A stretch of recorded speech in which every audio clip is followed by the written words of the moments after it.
Art నన్ను ఎప్పుడూ వదలలేదు. అలా అని నేను ఆర్ట్‌ని ఎప్పుడూ పట్టుకోలేదు. హలో! దాదాపుగా 15 ఏళ్ళు అయినట్టుంది.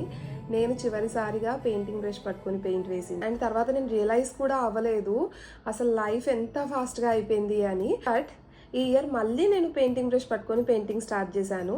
అది కూడా నా 2 ఏళ్ల కొడుకు వల్ల. సో జనవరిలో స్టార్ట్ చేశాను నేను ఈ ఇయర్ చెప్పాలి అంటే.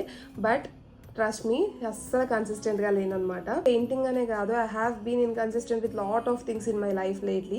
సో ఒక్క దాంతో స్టార్ట్ చేస్తే మిగిలినవి కూడా సెట్ అవుతాయేమో అన్న చిన్న హోప్తో I want to start being consistent with 30 arts. Because అంటారు కదా, ఏదైనా పని మనము 21 days కంటిన్యూస్గా చేస్తే అది ఒక హ్యాబిట్గా ఫామ్ అవుతుంది అనేసి. Join me in this journey and let's see how this journey is going to be for me and what it is going to unfold for me, and I'll see you soon.